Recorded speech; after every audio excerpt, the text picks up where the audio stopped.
Hello दोस्तों, मेरा नाम है भूपति साहू और मैं साइंस का स्टूडेंट और मैंने अभी अभी 12वीं में परीक्षा दी। तो आज हम इस टॉपिक पर बात करने वाले हैं कि 10th के बाद कौन सा सब्जेक्ट हमें लेना चाहिए। तो मैं आपको बता दूं कि जब मैं 9th में था तो मुझे शुरू से ही गणित विषय अच्छा लगता था। जब गणित विषय अच्छा लगता था तो मैंने सोच लिया था कि मुझे जब 11वीं में जाऊंगा मैं गणित विषय लूँगा। और जब मैंने 10th की परीक्षा पास की तो मेरा एकलव्य RPS सर के सपोर्ट से उन्होंने बहुत अच्छे वीडियो बनाए, तो उन वीडियो की मदद से मैंने अच्छा स्कोर भी किया। तो मेरा गणित में भी 100 में 100 अंक प्राप्त हुए थे। तो और लेकिन मेरा विज्ञान सब्जेक्ट बहुत ही वीक था। उसमें मुझे आए थे 50 नंबर। तो मुझे लगा कि मुझे साइंस सब्जेक्ट लेना चाहिए कि नहीं लेना चाहिए। उस समय मुझे ये पता नहीं था कि साइंस में बायोलॉजी आता है और मैं से दोनों आता है। मुझे लगा था कि मैं केवल उसमें जाके गणित पढ़ूंगा, क्योंकि मुझे गणित में रुचि थी। तो अब मैं गणित तो ले लिया। अब जब मेरे पास बुक्स आई तो बुक देखा, पुस्तक तो बहुत मोटी मोटी थी, तो मुझे तो डर लगा कि मैं कर पाऊँगा या नहीं कर पाऊँगा। तो जब डर लगा फिर उसके बाद मैंने उसे लिया। तो अब शुरू में डर लग रहा था कि क्या होगा, कैसे होगा, कर पाऊँगा नहीं कर। जब स्कूल चालू हुआ, 11वीं में पहुँचा मैं, नया स्कूल के कारण मुझे और अजीब लग रहा था कि क्या क्या हो गया इस सब्जेक्ट में।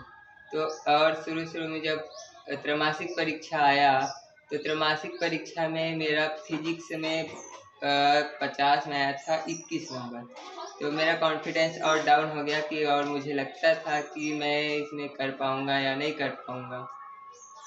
तो जब मैं धीरे धीरे इस सब्जेक्ट को पढ़ा तो मुझे ये अच्छा लगा और इस सब्जेक्ट में मेरा इंटरेस्ट जगा और मैं इस सब्जेक्ट से अच्छा लगने वाला लगा और पढ़ा। और 11th में मेरा 79% बना, क्योंकि ये मेरा पहला एक्सपीरियंस था। और 10th के बाद हमें पता नहीं होता कि हम कौन सा सब्जेक्ट ले क्या करें। तो मैं आपको बता दूं, जो आप सब्जेक्ट लेंगे वो आपको कौन सा सब्जेक्ट अच्छा लगता है वो पहले दो।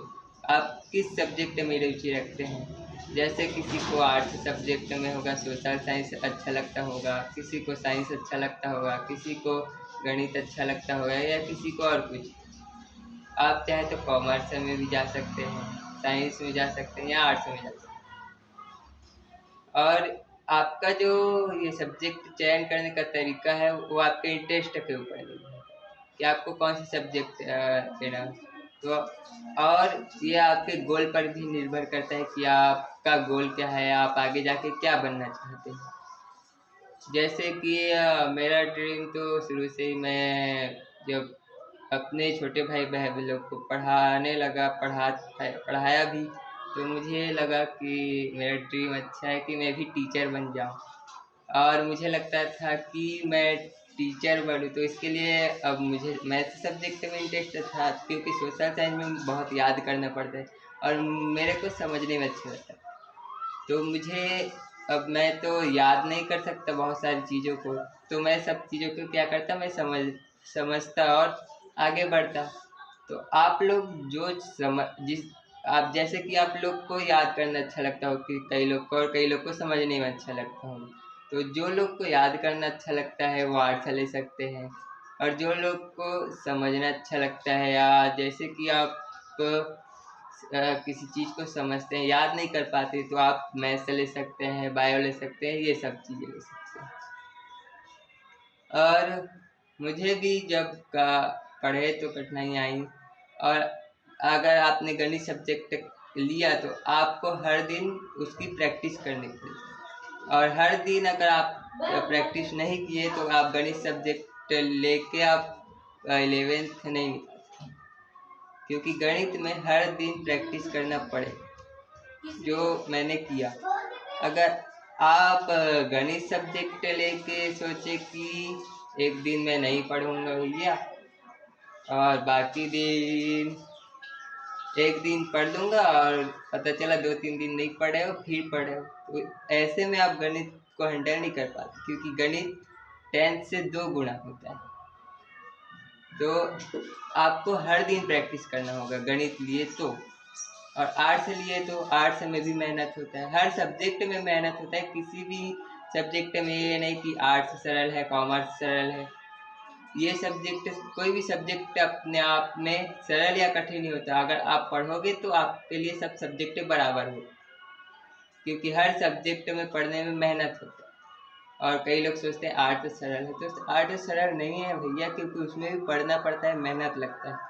तो आपको जिस सब्जेक्ट में अच्छा लगता है, आपका इंटरेस्ट है, आप अपने पेरेंट्स से डिस्कस कर सकते हैं, अपने टीचर्स को पूछ सकते हैं, या आपको जो सब्जेक्ट इंटरेस्ट लगता है, कौन सा सब्जेक्ट आपको अच्छा लगता है, वो सब्जेक्ट डिसाइड कर सकते हैं। तो अगर आपको जो सब्जेक्ट इंटरेस्टेड है, जिसमें आपको सब्जेक्ट आप ले सकते हैं, और आप पता चला गणित ले लिए और आपको बाद में कुछ नहीं आ रहा, तो आप इससे ये सब्जेक्ट आपके लिए अच्छा नहीं होगा।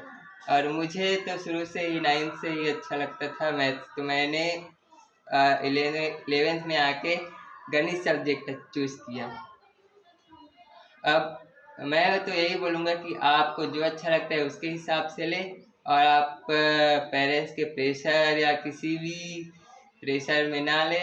आपको जो सब्जेक्ट अच्छा लगता है वो चूज़ कर सकते हैं, या अपने टीचर से डिसाइड करें, पेरेंट्स से डिस्कस करें, और आपका जो गोल है उसके हिसाब से आप ले सकते हैं कि आपको क्या बनना है, वो उसके हिसाब से आप डिसाइड कर सकते हैं कि आपको कौन सा सब्जेक्ट। और मैंने मैथ्स से सब्जेक्ट लिया, तो आज मुझे लगा कि मैंने जो डिसीजन लिया है वो सही लिया है, क्योंकि मेरा मैथ्स में भी इंटरेस्ट है, और 12th की परीक्षा में भी मेरा बहुत अच्छा बना है। पेपर मैथ्स का बहुत ईजी आया था।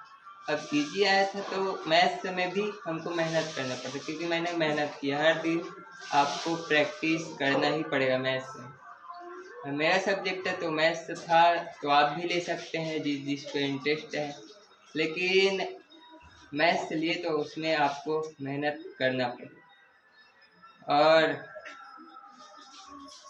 मैं थैंक यू बोलना चाहूँगा एकलव्य RPS सर को, क्योंकि उन्होंने मेरे 9th में भी सपोर्ट किया, 10th में सपोर्ट किया, लेकिन 11th में कुछ कारण से उनको, अब सब एक टीचर तो सारे सब्जेक्ट को नहीं पढ़ा सकता, तो 10th तक उन्होंने मेरा बहुत ही सपोर्ट किया, जिसके कारण गणित में मैंने 100 में 100 भी स्कोर किया था। और उनका जो रणनीति वीडियो होता है, प्रैक्टिस सेट लाते हैं, QIQs लाते हैं, इतना बताते हैं, तो वो बहुत यूजफुल होता है। तो आप जो अभी 10th में आएंगे उनको मैं बताना चाहूँगा कि आप इस चैनल पर पूरा विश्वास कर सकते हैं, क्योंकि गणित सब्जेक्ट में आपको कहीं और भटकने की ज़रूरत नहीं। तो धन्यवाद।